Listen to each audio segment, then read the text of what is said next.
স্ত্রীকে নিয়ে ঘুরতে বের হয়েছিলেন স্বামী। বের হয়ে নিজের গাড়িতে করে তাকে নিয়ে যান নির্জন এক জঙ্গলে। পরে পাইপ দিয়ে গাড়ি থেকে পেট্রোল বের করে বোতলে ভরেন ওই স্বামী। এক পর্যায়ে স্ত্রী গাড়ি থেকে নামলে তার শরীরে পেট্রোল ছিটিয়ে আগুন ধরিয়ে দেন এই পাষণ্ড। আর সেই আগুনেই ছটফট করতে করতে মারা যান পরকীয়া প্রেমের স্ত্রী। ক্রাইম পেট্রোল স্টাইলে করা এমন চাঞ্চল্যকর এবং মর্মান্তিক এক হত্যাকাণ্ডের বর্ণনা থাকছে এসআই রাজুর রিপোর্টে।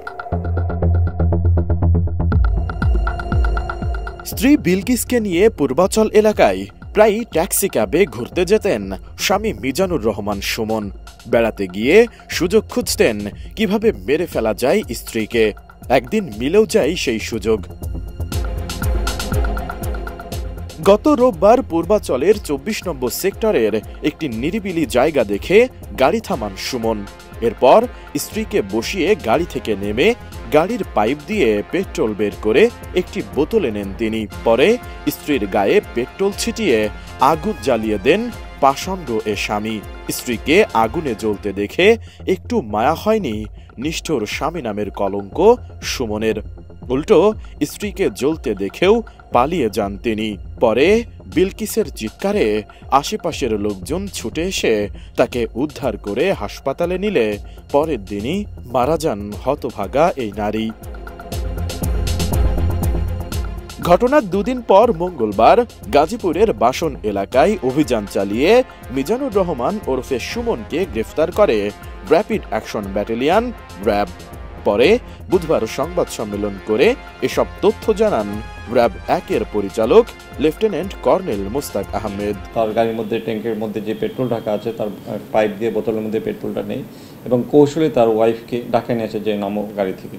নামানোর সাথে সাথে তার শরীরের মধ্যে মাথায়, শরীরে সামনে পিছনে সব জায়গার মধ্যে পেট্রোল ছুঁড়ে মারে এবং কোনো ধরনের সময় বিলম্ব না করে সাথে সাথে গ্যাস লাইট কাটিয়ে দিয়ে শরীরের মধ্যে আগুন লাগিয়ে দেয়। পালিয়ে বিশ্ব রোডে ৩০০ ফিট উঠে যায় এবং পরবর্তীতে তার উত্তর এলাকাতে চলে আসে।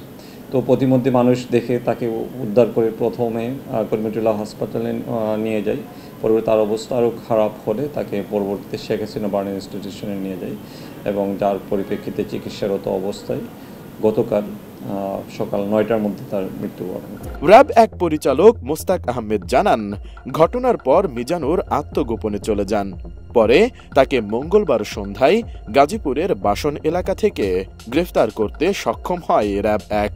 এ ঘটনায় সংশ্লিষ্ট থানায় মামলাও প্রক্রিয়াধীন।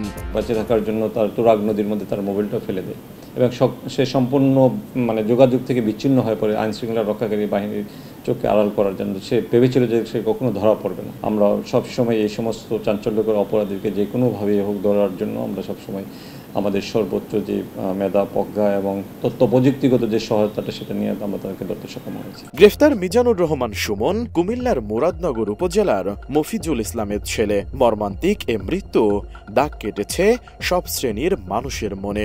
অপরাধী দৃষ্টান্তমূলক শাস্তি পায় কিনা সেটাই এখন দেখার বিষয়।